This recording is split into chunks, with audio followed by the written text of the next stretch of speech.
Haleluya, puji nama Tuhan. Shalom Bapak Ibu Saudara yang dikasihi Tuhan. Apa kabar pagi hari ini? Saya percaya kita semua penuh dengan berkat Tuhan. Baiklah, sebelum kita mulai ibadah kita pada pagi hari ini, mari kita satukan hati kita datang kepada Tuhan, kita berdoa. Haleluya, haleluya. Terima kasih Tuhan, kami mengucap syukur apabila pada pagi hari ini kembali kami, Tuhan hantar untuk kami datang bersekutu dengan Tuhan. Terima kasih Bapa, semua karena anugerah Tuhan, semua karena kasih-Mu kepada kami. Terima kasih Bapa, sebentar kami rindu Tuhan untuk memuji-muji Engkau dan mendengarkan firman-Mu. Biarlah Engkau bertahta di atas puji-pujian kami Tuhan, Engkau saja yang kami tinggikan. Dan berfirmanlah di tengah kami Tuhan, biarlah firman-Mu yang hidup memberi kami kekuatan dan pertolongan untuk kami hidup lebih dekat lagi dengan Tuhan. Terima kasih Tuhan hadir di tengah-tengah kami, melawat setiap kami yang mengikuti ibadah pada pagi hari ini. Di dalam nama Tuhan Yesus Kristus, mari kita yang siap beribadah dan bersekutu dengan Tuhan.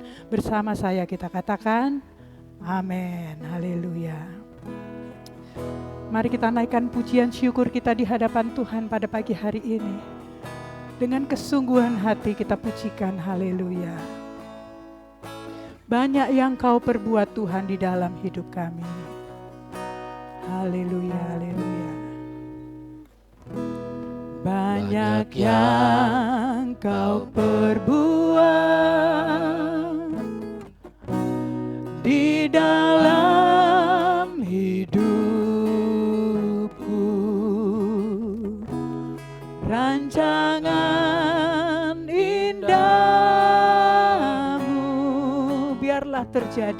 terjadi di hidupku.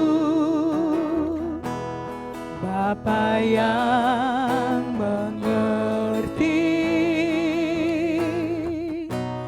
segala yang ku perlu, kasih-Mu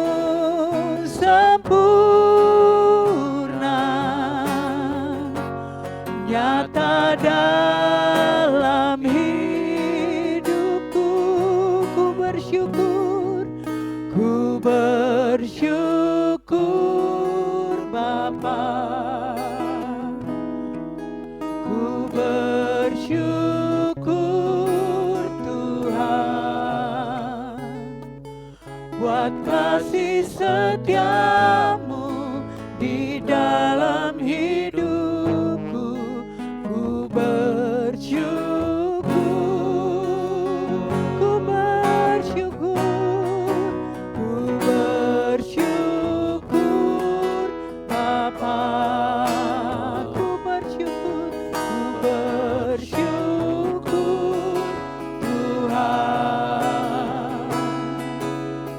Kasih setia-Mu di dalam hidupku. Ku bersyukur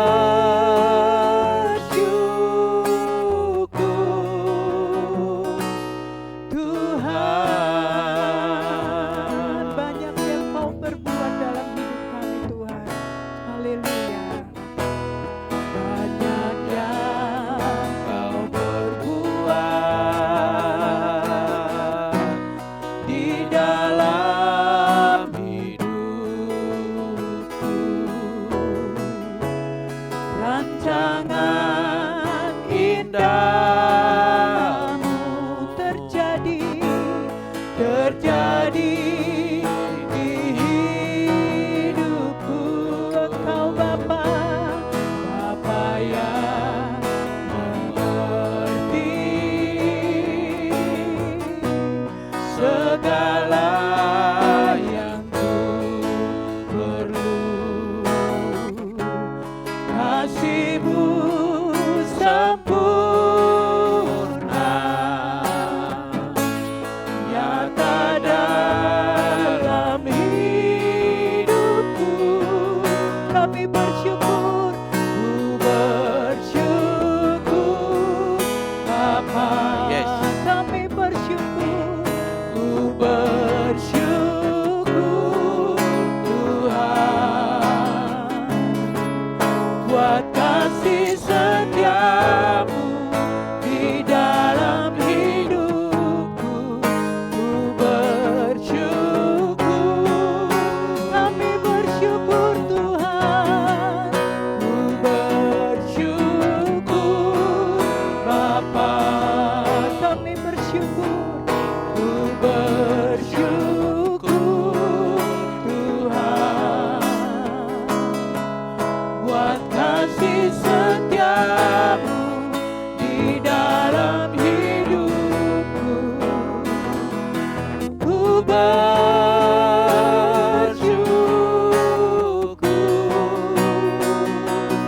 Tuhan. Aku bersyukur, ku bersyukur Tuhan. Haleluya. Mari kita berdoa. Kami bersyukur kepada Tuhan sebab tak terbilang kebaikannya Amin, yang amin. telah dinyatakan di dalam kehidupan kami. Amin.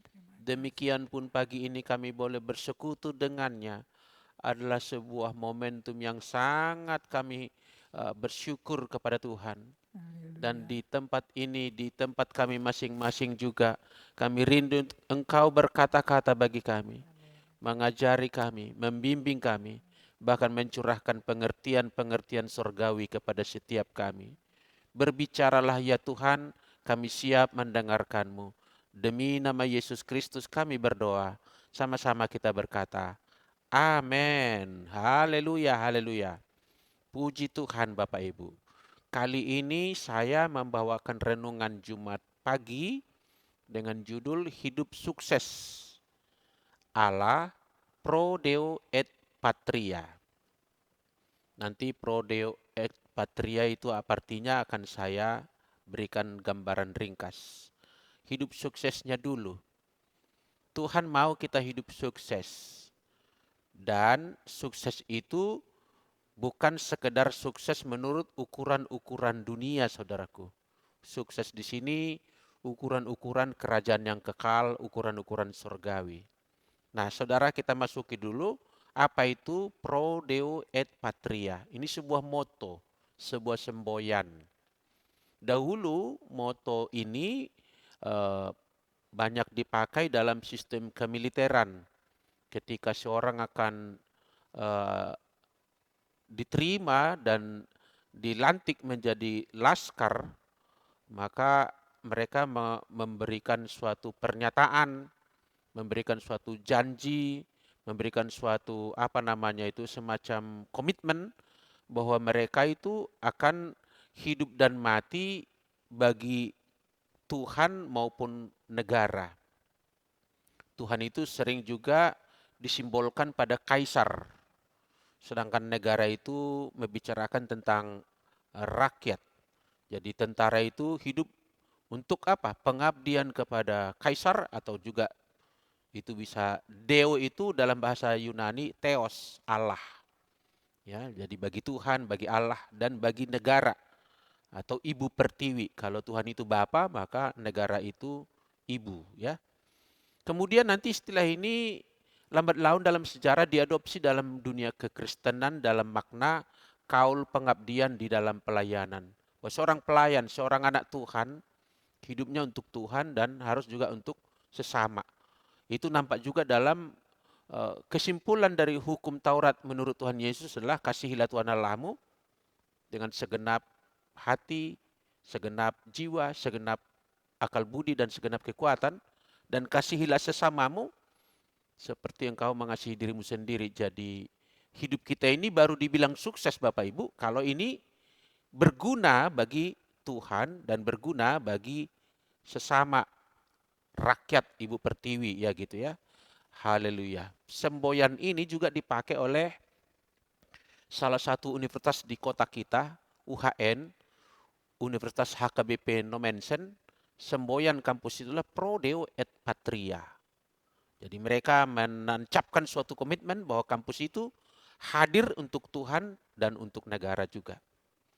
Dan juga yang senada dengan ini di kampus saya ketika saya mengambil studi S2 Teologi, saya di Institut Injil Indonesia Batu Malang.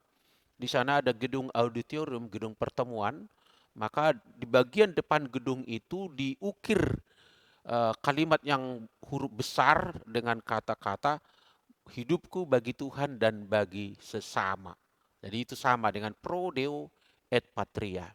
Jadi secara akademik saya sudah ditanamkan nilai itu sejak dari kuliah saya, dan saya kira itu adalah prinsip yang benar sehingga sukses dapat dikaitkan langsung dengan apakah berguna kita bagi kerajaan Allah dan berguna bagi sesama di dunia ini. Kita baca firman Tuhan, saudaraku. Saya pilihkan dari Yeremia pasal 29 ayat 7. Demikian bunyinya. Usahakanlah kesejahteraan kota kemana kamu aku buang, dan berdoalah untuk kota itu kepada Tuhan, sebab kesejahteraannya adalah kesejahteraanmu. Nah ini saudaraku, ini kalau kita baca mulai Yeremia 29 ayat 1, mulai itu Nabi menceritakan bahwa dia pernah mengirim surat kepada jemaat, kepada umat yang sedang terdampar, terbuang atau tertawan di Babel. Di sana mereka dibawa oleh Nebukadnezar, dijadikan pekerja-pekerja di negeri itu. Tentu situasi hidup mereka itu tidaklah selalu enak, pasti banyak tantangan, banyak tekanan sebagai minoritas, sebagai pendatang, sebagai budak gitu ya. Mereka pasti mengalami banyak derita atau sengsara. Nah, mungkin juga mereka mulai hopeless dalam menjalani hidup, mulai apatis dengan kehidupan, dan mungkin banyak di antara mereka yang masa bodoh dengan lingkungan di mana mereka berada, sebab doa-doa mereka selalu begini, hari ini kita di sini, tahun depan kita di Yerusalem. Itu doanya orang Yahudi. Hari di pembuangan. Hari ini kita di sini, tahun depan kita di Yerusalem. Tahun ini kita Paskah, merayakan suasana Paskah. Paskah nggak ada di sana karena tidak ada Bait Allah. Tapi tahun depan kita akan di Yerusalem. Selalu ingin pulang ke negerinya, itu cita-citanya. Ternyata Nabi Yeremia bilang apa? Kira-kira berkata, saudaraku sebangsa setanah air yang sedang berada di pembuangan, usahakanlah kesejahteraan kota atau negeri di mana kamu sedang ditempatkan Tuhan. Berdoalah untuk kota itu atau negeri itu kepada Tuhan. Sebab kesejahteraannya adalah kesejahteraanmu. Wow. Nabi Yeremia bermaksud membimbing, memberikan arah kepada mereka supaya dimanapun mereka berada, mereka harus berguna bagi kerajaan Allah dan berguna bagi sesama, termasuk bangsa yang menampung mereka itu, saudaraku. Penjajah mereka itu. Mereka harus berguna bagi mereka. Nah, maka dari ayat firman Tuhan ini saya ingin kita menyelaraskan frekuensi pikiran kita, setel frekuensi otak kita, gelombang pikiran kita kepada ayat ini. Sehingga saya buat di sini ada 6 yang disetel. Setel yang pertama, saudaraku, ini perlu kita cocokkan pikiran kita dengan ini. Kecenderungan banyak orang memikirkan kepentingan diri sendiri saja. Itu rata-rata itu orang begitu. Boro-boro mikirin orang gitu ya. Apalagi dalam keadaan susah. Wih, mana sempat mikirin orang lain. Saya sendiri kan banyak kekurangan, banyak kebutuhan, banyak yang kelangkaan. Boro-boro saya berbagi dengan orang lain, boro-boro saya mempedulikan masalah orang lain. Masalahku saja berat sekali. Itu biasanya orang begitu. Tetapi Nabi bilang, usahakan kesejahteraan orang-orang di sekitar kamu di situ. Jangan kamu merenungi nasibmu. Jangan kamu hidup dalam keluhan, apalagi persungut-sungutan. Jadi ini kita setel pikiran kita ya, supaya jangan kita fokus pada diri sendiri, bukan fokus sebetulnya, terkurung dalam jiwa kekanak-kanakan kita. Seolah-olah hidupku adalah tentang diriku saja, yang perlu adalah yang ku perlu saja. Orang lain apa lengkap penderita dalam hidup ini. Tidak demikian, saudaraku ya. Orang Kristen sukses itu adalah ketika dia berguna bagi orang lain. Nah, ada satu tema yang sering kali di Wanita Betel Indonesia, tema khotbah itu kan cakap berdampak, dan tahun ini juga kita adopsi Itu menjadi tema bulanan kita di bulan ini. Cakap berdampak. Sudah saya khotbahkan itu. Siapakah yang disebut orang yang cakap? Sering orang menjawab, yang cakap adalah yang tinggi pengetahuannya, tinggi pendidikannya, banyak keahliannya, wah banyak pengaruhnya, pengaruhnya luas, modalnya, uangnya banyak, itulah yang cakap. Oke, semua itu bukannya salah. Tetapi pada akhirnya saudaraku, siapakah orang yang cakap? Orang yang cakap adalah orang yang berdampak. Nggak ada gunanya kita punya ini, punya itu, punya ini, punya itu. Kalau nggak ada dampaknya bagi dunia ini, bagi orang lain, maka kita bukan orang cakap, saudaraku. Ya. Nomor dua, kita setel pikiran kita. Apapun situasi dan bagaimanapun konteks kehidupan kita itu mesti sukses. Jangan gini ya, aduh keadaanku terpuruk sekarang, saya nggak boleh sukses dong di sini. Nantilah kalau saya sudah keluar dari wilayah ini, baru saya sukses. Nantilah di masa depan saya sukses. Enggak, di dalam situasi apapun, keadaan bagaimanapun, kita harus sukses. Dalam hal apa? Sukses untuk mengabdi kepada Tuhan, sukses untuk berguna bagi orang-orang di sekitar kita, saudaraku. Dan kategori sukses kan akan saya tegaskan bahwa orang sukses adalah orang yang berdampak tadi atau orang yang kehidupannya berguna atau berfaedah. Kalau nggak adanya faedahnya kepada orang lain, seberapapun yang dikumpulkan orang itu, seberapapun tingginya atau banyaknya gelar orang itu, nggak sukses itu saudaraku. Hanya untuk diri sendiri ya. Jadi kita setel pikiran kita ya, bahwa kita dalam keadaan apapun harus berguna bagi sesama. Berguna di rumah tangga, di keluarga, berguna di lingkup kecil kita, berguna dimanapun kita berada.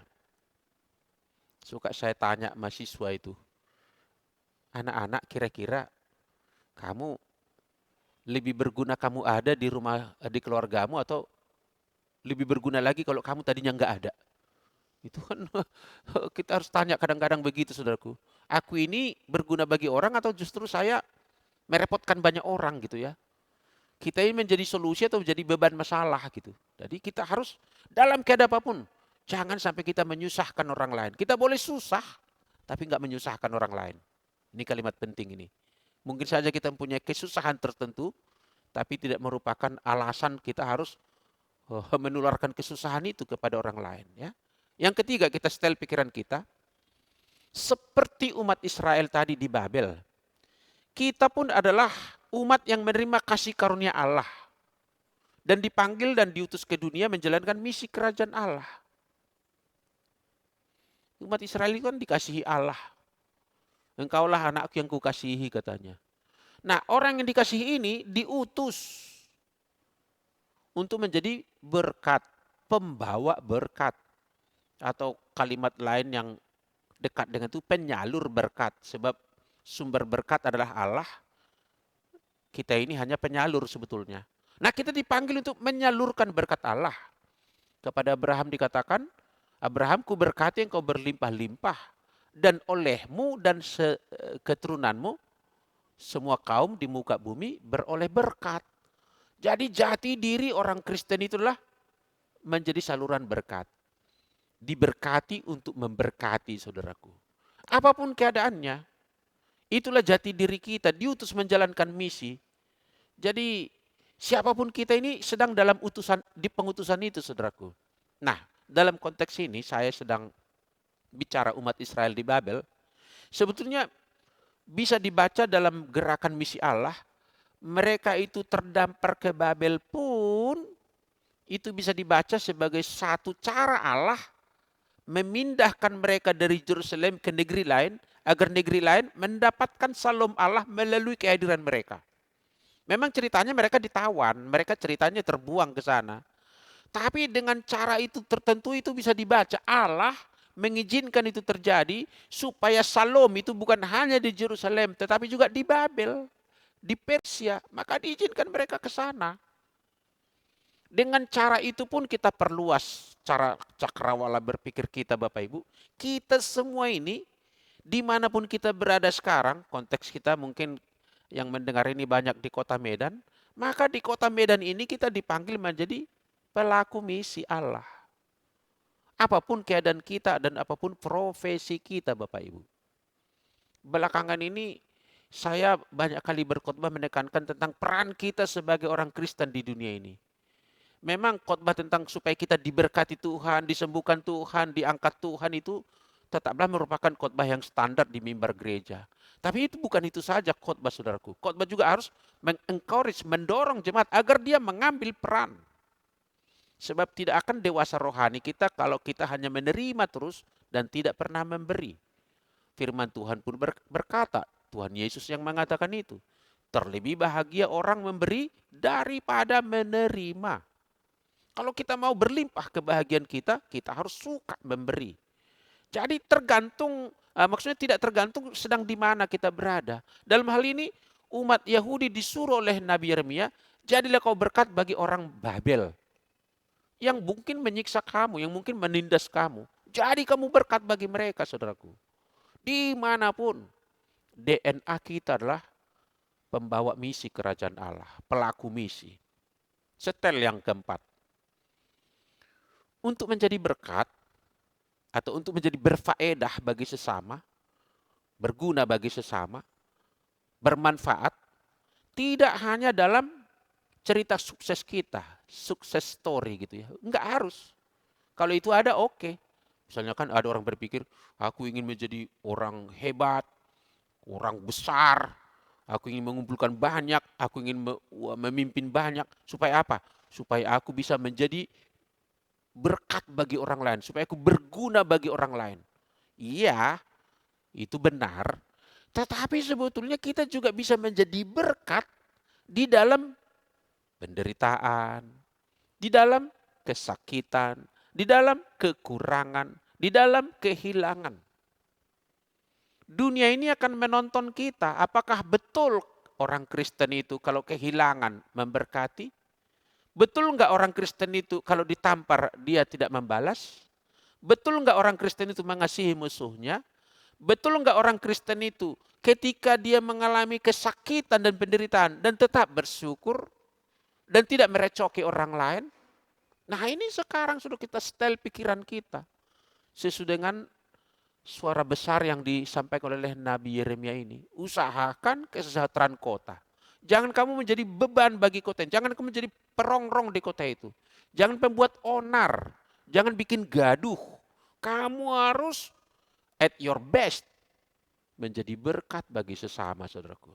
Tak peduli keadaan kita apa. Memang pikiran kita selalu begini.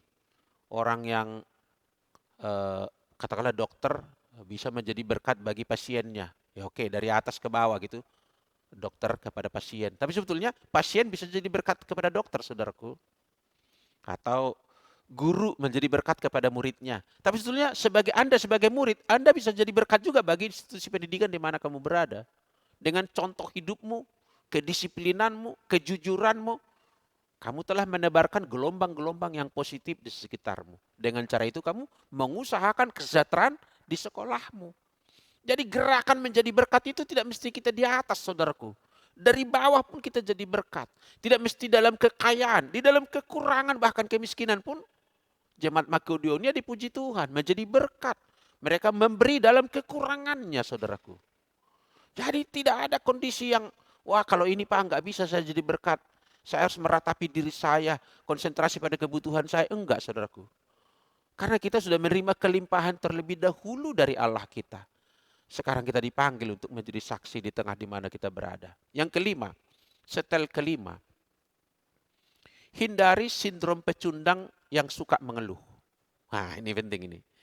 Jauhkan dirimu dari kebiasaan suka mengeluh. Itu mental orang yang kalah.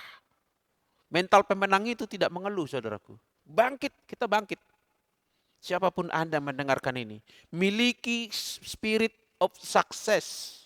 Semangat atau jiwa kemenangan. Tadi sudah saya bilang, orang yang sukses itulah orang yang berguna bagi Tuhan, kerajaan Tuhan, dan sesama. Dan itu kita bisa berperan pada saat keadaan apapun kita. Orang yang miskin pun bisa menjadi berkat di dunia ini, saudaraku. Wong cilik bisa menjadi berkat bagi orang elit gitu ya. Tidak mesti dari atas gerakannya. Tetaplah menjadi berkat di titik terendah sekalipun. Nah ini yang perlu kita camkan. Kita sesuaikan frekuensi pikiran kita, termasuk frekuensi hati kita. Dengan nada firman ini, saudaraku, kita selaraskan kita dengan firman ini. Yang keenam, terakhir, percayalah ini, believe. Ketika kita menjadi berkat bagi sesama, bagi negeri di mana kita berada, bagi kota di mana kita ditempatkan Tuhan, Tuhan pasti memberkati kita. Kita baca ayat 11, Yeremia 29:11. Saya bacakan buat kita, Yeremia 29 ayat 11. Tuhan melanjutkan di dalam suratnya itu, Yeremia memberikan pesan Tuhan berikutnya. Yaitu, sebab aku ini mengetahui rancangan-rancangan apa yang ada padaku mengenai kamu. Hai umat Israel dan hai orang Kristen gitu ya. Demikianlah firman Tuhan. Yaitu, rancangan damai sejahtera dan bukan rancangan kecelakaan. Dilengkapi lagi dengan bunyi untuk memberikan kepadamu hari depan yang penuh harapan. Bukan Allah lupa dengan keadaan kita, saudaraku. Justru Allah merencanakan yang baik atas kita. Dan bisa jadi ketika kita bermanfaat bagi orang lain, itu justru merupakan gelombang yang menarik berkat bagi kita, saudaraku. Ini bukan sekedar soal take and give, bukan. Memang gelombang yang kita pancarkan akan mengundang gelombang yang baik datang kepada kita. Itu hukum alam ini. The law of attraction. Anda menaburkan yang baik, Anda akan menuai yang baik. Anda menaburkan kesenangan kepada orang lain, Anda akan memanen juga kesenangan itu. Tidak ada investasi sorgawi yang akan tidak kembali kepada kita. Jadi jelas di sini ya, setel pikiran kita berbuat baik aja, menjadi berkat aja bagi dimanapun kita berada, sebab kemudian pastilah Tuhan akan mengembalikan itu kepada kita. Saya mungkin perlu bacakan satu ayat dari perjanjian baru yang lain, Kolose 3 ayat 24. Kolose 3 ayat 24 di sana dikatakan, kamu tahu bahwa dari Tuhanlah kamu akan menerima bagian yang ditentukan bagimu sebagai upah. Bukan orang Babel yang memberkati orang Israel nanti. Yang membalaskan berkat kepada mereka dan kita adalah Tuhan. Kalau kita berbuat baik kepada orang lain lalu kita harapkan kebaikan dari orang itu, upah kita sudah ada di dunia ini. Upah kita dari Tuhan. Realisasi terbesarnya di sorga, bukan di bumi ini. Jangan berpikir hanya kehidupan di dunia yang sementara ini, saudaraku. Jadi pada bagian akhir ini sedang saya serukan buat kita semua, termasuk diri saya sendiri, termasuk keluarga saya. Kita mau menyelaraskan setel pikiran kita sesuai dengan bunyi daripada firman yang disampaikan oleh Nabi Yeremia kepada umat yang sedang di pembuangan itu. Usahakan kesejahteraan kota di mana kamu dibuang atau ditempatkan Tuhan. Sebab kesejahteraannya adalah kesejahteraanmu. Artinya kita berkati kota di mana kita berada, kota itu pun akan memberikan berkat kepada kita. Itu yang merupakan kebenaran yang saya sampaikan di pagi hari ini. Kiranya kita semangat saudaraku mencapai keberhasilan atau sukses. Dan ingat kriteria sukses adalah orang yang berguna bagi Tuhan dan berguna bagi sesama. Itulah kriteria dan ukuran apakah kita orang sukses atau tidak. Tuhan memberkati kita semuanya berada di dalam jalur sukses. Haleluya, haleluya. Amin. Mari kita doa. Terima kasih Bapa Sorgawi buat renungan di Jumat pagi ini. Kami gemakan surat yang disampaikan oleh Nabi Yeremia. Bunyinya, usahakanlah kesejahteraan kota di mana kamu aku tempatkan. Sebab kesejahteraan kota itu adalah kesejahteraanmu. Terima kasih Tuhan, dengan inilah kami bicara tentang pro deo et patria. Artinya hidup kami bagi deo atau theos, bagi Allah, dan bagi patria. Patria adalah rakyat, bangsa, patriotik ya, jiwa kebangsaan, berguna bagi sesama artinya. Inilah ukuran sukses kami di dunia ini. Bantulah kami Tuhan, bimbinglah kami, bawa kami ke dalam jalan-jalan-Mu, agar kami benar-benar mengusahakan dan bermanfaat bagi orang-orang di sekitar kami. Mulai dari lingkup kecil kami, di keluarga, di gereja, di kantor, di perusahaan, dimanapun komunitas di mana kami terhisap di dalamnya. Bahkan skala yang lebih luas lagi, berguna bagi kota kami, berguna bagi negeri kami, berguna bagi dunia ini. Dengan cara itu, kami pun berguna bagi kerajaan yang kekal. Terpujilah Engkau ya Tuhan, kami bersyukur untuk firman-Mu, dan kami akan menerima berkat-Mu di ujung daripada renungan Jumat pagi ini. Mari berkenanlah mencurahkan berkat-Mu atas setiap kami. Mari saudaraku, bukalah hatimu, tadahkan tanganmu dan terimalah berkat Tuhan turun atasmu. Dalam tiap-tiap pergumulan yang kamu hadapi, Tuhan hadir di sana, menolongmu, menyembuhkanmu, menguatkanmu, memberimu jalan keluar, memberikanmu gagasan yang mantap, memberikanmu kekuatan menjalaninya, dan memberikan kepada kamu keberhasilan, mengangkat engkau naik bukan turun, menjadikan engkau bukan kepala dan bukan ekor. Terimalah damai sejahtera dari Bapa kita yang kekal, anugerahnya yang sempurna di dalam anaknya Tuhan Yesus, dan persekutuan dengan Roh Kudus beserta saudara dan saya mulai pagi ini sampai selama-lamanya. Tuhan Yesus memberkati kita. Haleluya. Sama-sama kita katakan amin. Salam bagi kita. Haleluya.